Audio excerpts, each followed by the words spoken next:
मत सोच कि तेरा सपना क्यों पूरा नहीं होता, हिम्मत वालों के इरादे कभी अधूरा नहीं होता, जो इंसान मेहनती होते हैं उसके जीवन में कभी अंधेरा नहीं होता। इसी मोटिवेशन के साथ आज के इस वीडियो की शुरुआत करेंगे और आज की इस वीडियो की शुरुआत हम लोग 414 नंबर क्वेश्चन से करेंगे। तो चलिए शुरू करते हैं। क्वेश्चन है बाबू 9/13 भागा 18/26 भागा 90/52, इसका सॉल्यूशन करना है आपको।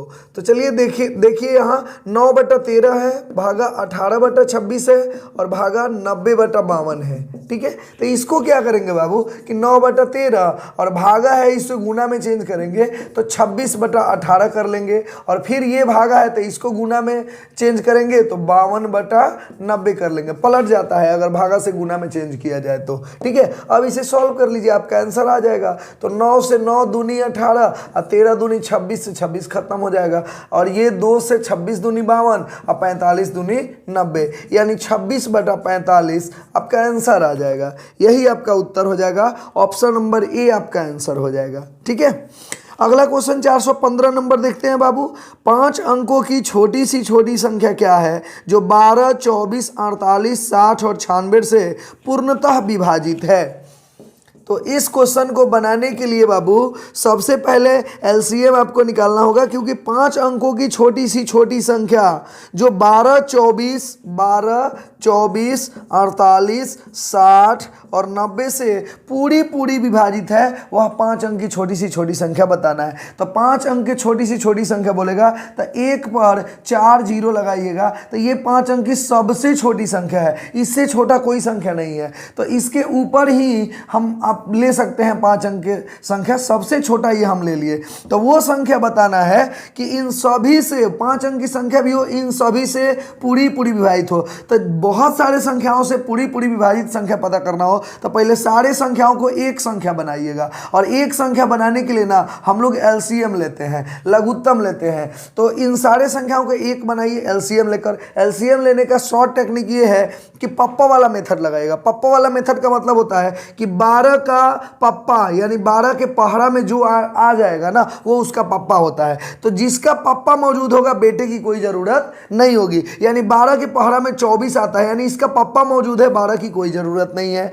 24 दूनी 48, 24 के पहाड़ा में 48 आता है, यानी इसका पप्पा मौजूद है। 24 का तो 24 की भी कोई ज़रूरत नहीं है। 48 यहाँ पे 90 नहीं है बाबू, 96 है, तो 48 का पप्पा 96। 48 से 60 तो नहीं कटने वाला है या पहाड़ा में नहीं आता है, लेकिन 48 के पहाड़ा में 96 आता है, तो पप्पा मौजूद है तो बेटे की कोई ज़रूरत नहीं है। अब 60 के पहाड़ा में 96 तो कभी आएगा नहीं, यानी इसका पप्पा ये है नहीं। तो अब क्या करेंगे कि ये पप्पा वाले मेथड से कम 3 तो छटाई हो गया, अब 2 बचा। अब ये एक, अब इसमें किसी का कोई पप्पा नहीं है, तो अब इन दोनों में से अधिक क्या करेंगे, कॉमन करेंगे, और उसके बाद कॉमन तब तक काटते रहेंगे जब तक कढ़ाएगा, नहीं कढ़ाएगा तो सबको गुना करा देंगे, आपका एलसीएम आ जाएगा। तो इतनी आसानी से आप एलसीएम निकाल सकते हैं। तो क्या करेंगे, यहाँ 12 कॉमन काटेंगे, 12 × 5 = 60, 12 × 8 = 96। अब तो कोई कॉमन है नहीं, अधिक से अधिक 12 कॉमन था, अब नहीं कॉमन है तो सबको गुना करा दीजिए। तो 12 × 5 = 60, 6 × 8 = 48, 480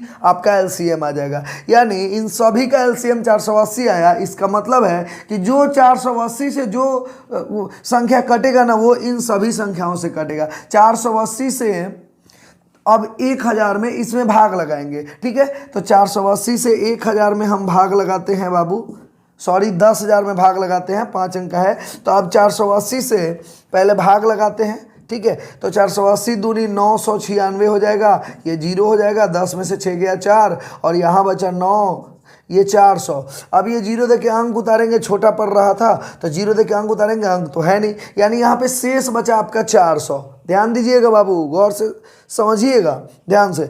ये 1000 में से अगर घटाओगे कोई संख्या तो भी 480 से भाग लगने वाला होगा, और 1000 से ऊपर भी कोई संख्या कुछ जोड़ोगे तो भी 480 से आपका भाग लगेगा। तो ध्यान देना, इसको बोलते हैं भाज्य, इसको बोलते हैं भाजक और इसको बोलते हैं भागफल। ठीक है। तो भाग लगने वाला रूल होता है, इसके दो रूल होते हैं कि भाज्य में एक जोड़ने वाला रूल होता है, जोड़ने पर भी भाज्य में क्या जोड़े कि 480 से भाग लग जाए, और भाज्य में से क्या घटाएं कि 480 से भाग लग जाए। तो देखिए, घटाना होता है तो सिर्फ शेष को घटाया जाता है, और जोड़ना होगा तो भाजक में से शेष को घटा कर जोड़ते हैं। ठीक है, ध्यान दीजिएगा, भाजक माइनस शेष को घटाकर तब जोड़ेंगे तो वह संख्या प्राप्त होगी जो 480 से पूर्ण रूप से विभाजित होगी। ठीक है, तो अभी आपको क्या चाहिए, अभी 10,000 से ऊपर का संख्या चाहिए। नीचे अगर आएंगे, एक भी घटाएंगे अगर, तो ये 5 अंक से 4 अंक में कन्वर्ट हो जाएगा। हमको चाहिए 5 अंक की संख्या, तो ये जोड़ने वाला रूल पे चलेंगे। यानी आपको अब परखना है ना कि इसमें से जोड़ने वाला रूल पे चलना है कि घटाने वाले पे। तो यहाँ छोटी सी छोटी संख्या दिया हुआ है, तो अगर हम उससे छोटा लेंगे यानी उससे नीचे जाएंगे तो फिर ये अंक बदल जाएगा, यानी घटाने वाला रूल हम नहीं लगा सकते, जोड़ने वाला लगाएंगे। तो हम क्या करेंगे, जोड़ने वाले रूल में इसमें से इसे घटाकर और तब जोड़ा जाता है, क्योंकि भाजक माइनस शेष घटाकर तब इसमें जोड़ते हैं। यानी कि भाज्य है आपका 10,000 और उसमें 480 माइनस 400 करेंगे तो 80 आपका आएगा। 80 को यहाँ जोड़ लेंगे तो 10,080 आपका ये संख्या आएगा जो 480 से पूर्ण रूप से विभाज्य होगा। और देख लीजिए 2 2 4 1 5 अंक का भी है ये, और सबसे छोटी संख्या है जो 480 से पूर्ण रूप से विभाज्य होगा। और जो संख्या 480 से पूर्ण रूप से विभाज्य होगा वो इन सभी से विभाज्य होगा। तो आपका उत्तर यही हो जाएगा। अब देखिए, ये बाबू 10,000 में से अगर घटाना होता तो सिर्फ शेष घटाते, यानी 400 हम घटाते, तो 10,000 में से 400 घटाते तो 9,600 यानी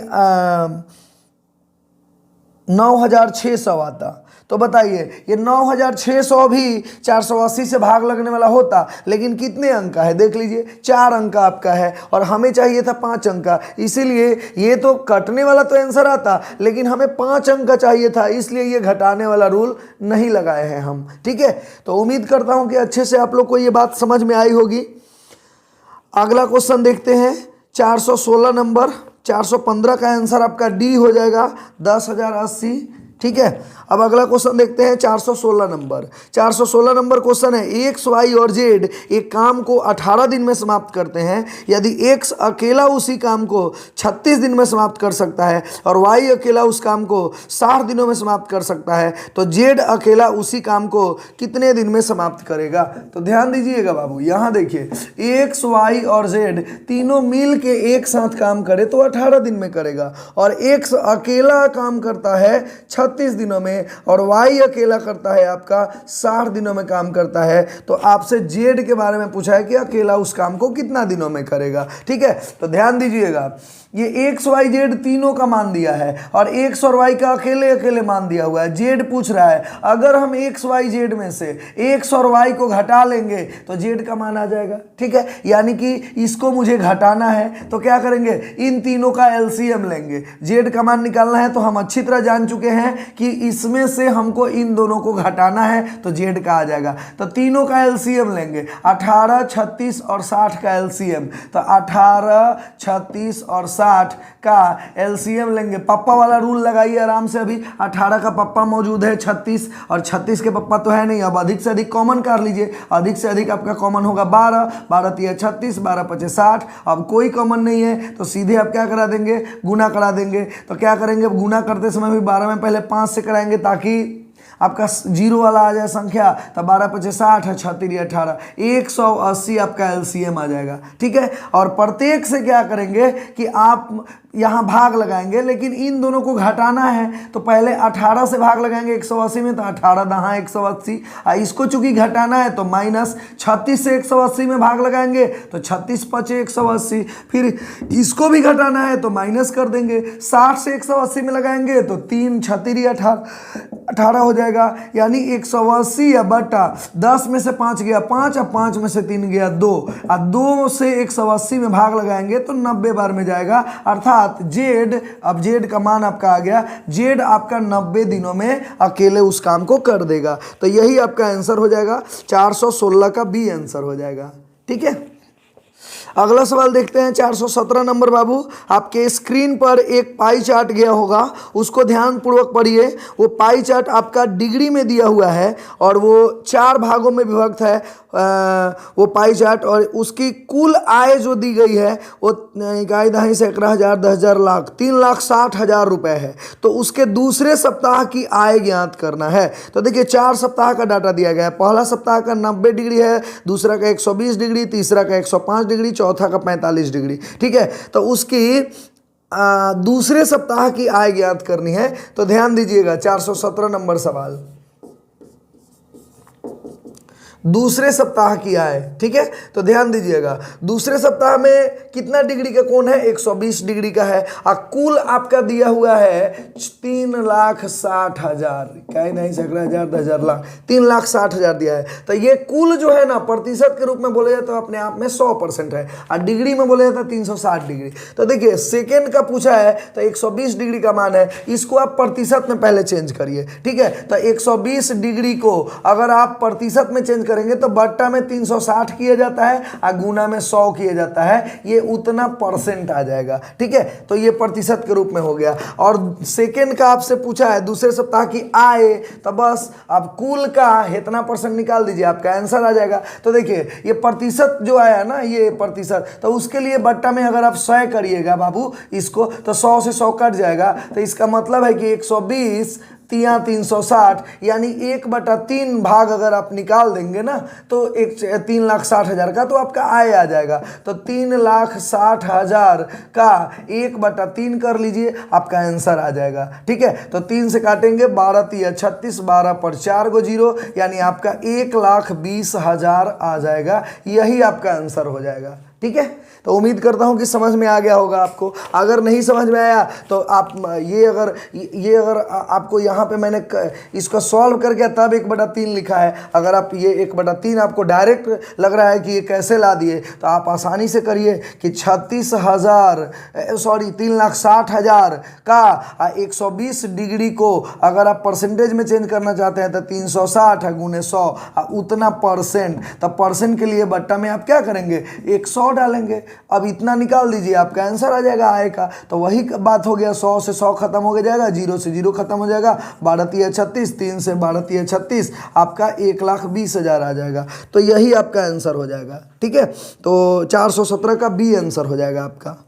ठीक है, अगला बढ़ते हैं क्वेश्चन 418 नंबर। यदि cos theta plus sine theta equal to M और sec theta plus cosec theta equal to N, तो m/n का मान क्या होगा। तो 418 नंबर क्वेश्चन देखिए, 418 नंबर कि cos theta plus sine theta बराबर m दिया है और sec theta plus cosec theta बराबर n दिया है। ठीक है, तो m/n आपसे पूछ रहा है। ठीक है, m/n आपसे पूछा जा रहा है। तो ध्यान दीजिएगा क्या करेंगे ना बाबू, इसको m का मान यहाँ पे पुट करिए cos theta plus sine theta. अब बट ये सेक थीटा है ना, इसको आप क्या करेंगे कि सेक थीटा को 1/cos में चेंज कर लेंगे और इसको साइन में कर लेंगे ताकि ये कट सट जाए। तो क्या करेंगे 1/cos थीटा प्लस 1/साइन थीटा, क्योंकि कॉसेक थीटा बराबर 1/साइन थीटा होता है, सेक थीटा बराबर 1/cos थीटा। अब क्या करेंगे इसको बाबू कि बट्टा का भिन्न का जोड़ निकालेंगे पहले, ये इसको ऐसे ही रहने देंगे। अब इसका भिन्न का जोड़ निकालेगा तो क्रॉस मल्टीप्लाई करिए और इन दोनों को पहले गुना कराइए, तो ये दोनों गुना हो जाएगा तो cos theta into sine theta, और इधर से इसमें गुना होगा तो sine theta plus cos theta, ये आ जाएगा। और ऊपर से already cos theta plus sine theta है ये। ठीक है, अब क्या होगा, पलट के ऊपर जाएगा, तो ऊपर जाएगा और इसको सरिया कर लिखेंगे तो sine theta plus cos theta बटा फिर यहाँ भी है sine theta plus cos theta. ये पलट के जब ऊपर गया है तो cos theta into sine theta और यहाँ हो जाएगा, तो यहाँ हो जाएगा आपका cos theta into sine theta, ये आपका हो जाएगा। तो ये दोनों कट जाएगा और आपका उत्तर आ जाएगा cos theta into sine theta, या sine theta into cos theta आपका हो जाएगा। ठीक है, तो 418 का बी आंसर हो जाएगा आपका। ठीक है, उम्मीद करता हूँ आप अच्छे से समझ गए होंगे इसको आप लोग। ठीक है, एक बार में अगर नहीं बुझाए तो फिर वीडियो को बैक करके इसको अच्छे ढंग से देख लीजिए। ठीक है, आगे बढ़ते हैं 419 नंबर। दो क्रमागत सम संख्याओं का लघुत्तम समापवर्त अगर 144 है तो वह संख्याएं कौन सी है। और जहां पूछे कि वह संख्याएं कौन सी है उसे हम ऑप्शन से डील करेंगे, जल्दी से बनेगा सवाल। तो 419 नंबर क्वेश्चन में ऑप्शन नंबर ए है 16 और 18। ठीक है, अब इन दोनों संख्याओं का लघुत्तम समापवर्त अगर आपका आ गया 144 तो आगे देखने की भी जरूरत नहीं है। तो चलिए इसका लघुत्तम निकालते हैं। पप्पा वाला रूल यहाँ काम नहीं करेगा क्योंकि 16 का पप्पा मौजूद है नहीं, यानी 16 का पहाड़ा वाला मौजूद नहीं है। तो इसमें से अधिक कॉमन काढ़ेंगे पहले, और नहीं कराएगा तो सबको गुना कराएंगे। तो पहले कॉमन काढ़ते हैं। कॉमन 2 कराएगा, 2 8 16, 2 9 18। अब कॉमन नहीं कराएगा तो सबको क्या करेंगे, गुना करा देंगे। तो 2 8 16, 16 144। इसका एलसीएम 144 आ रहा है, यानी कि एलसीएम 144 चाहिए भी हमको, यानी कि ऑप्शन नंबर ए ही सही है आपका। दो संख्याएं 16 और 18 होगी जिसका एलसीएम 144 आएगा। ऑप्शन नंबर ए सही होगा आपका। ठीक है, अगला क्वेश्चन देखते हैं 420 नंबर। 25 कुर्सियों का क्रय मूल्य 20 कुर्सियों के विक्रय मूल्य के बराबर है तो प्रतिशत लाभ पूछ रहा है आपसे। तो ध्यान दीजिए बाबू, 25 कुर्सियों का क्रय मूल्य, तब 25 का क्रय मूल्य माने सीपी और 20 कुर्सियों का विक्रय मूल्य माने एसपी एक दूसरे के क्या है, बराबर है। तो लाभ प्रतिशत आपसे पूछा जा रहा है। देखिए बाबू, बराबर के आर पार अगर सीपी और एसपी रहे तो सीपी का मान बराबर के उस पार वाला संख्या होता है और एसपी का मान बराबर के इस पार वाला संख्या होता है। अर्थात खरीदेगा 20 में और बेचेगा 25 में, अर्थात लाभ होगा 5 का। लाभ परसेंट बराबर में होता है लाभ बटे क्रय मूल्य गुने 100 होता है। तो लाभ हो रहा है आपका 5 का बटे क्रय मूल्य आपका 20 है, गुना में 100 हो जाएगा। 20 पचे 100, 50 25% का आपका लाभ हो जाएगा। यही आपका आंसर हो जाएगा। तो 420 का सी आंसर हो जाएगा आपका। आगे बढ़ते हैं 421 नंबर सवाल। 421 नंबर सवाल ध्यान से पढ़िए। एक महिला का निम्नलिखित वस्तुएं दी गई श्रेणी में खरीदना चाहती है। एक नंबर में है टमाटर 40 और 45 रुपये प्रति किलो के बीच है, और अंगूर 2 नंबर में है 80 और 90 रुपये प्रति किलो की कीमत की श्रेणी में है। 3 नंबर है दूध के पैकेट प्रति लीटर 23 रुपये में है।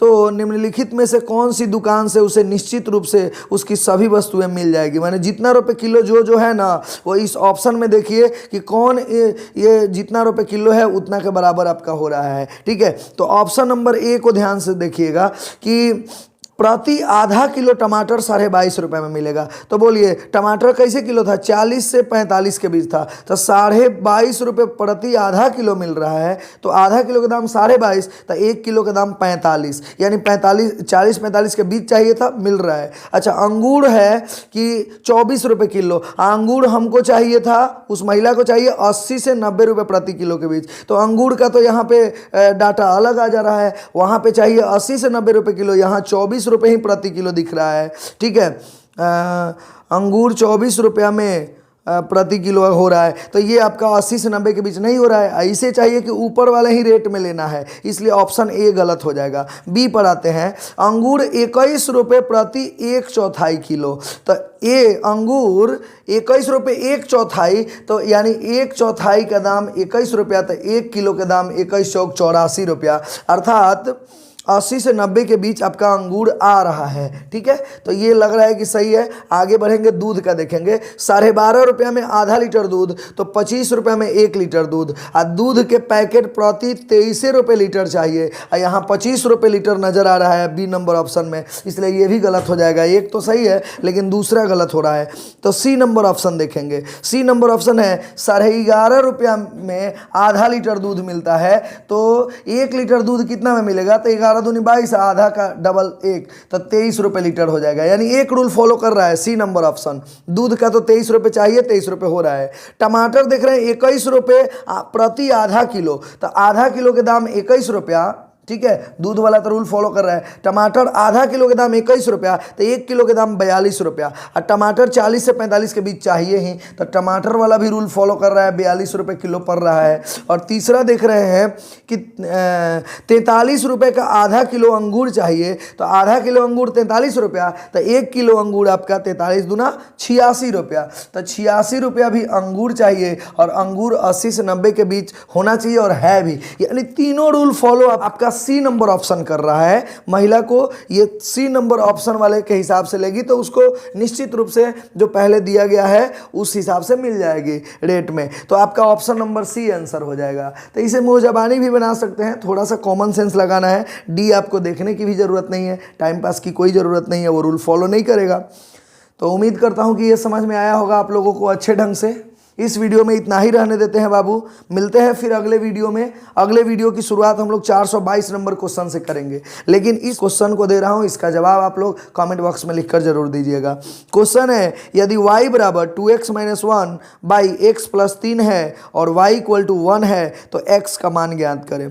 तो a बराबर 4 है, b बराबर -4 है, c बराबर 3/2 है और d बराबर 4/3 है। ठीक है, जय हिंद।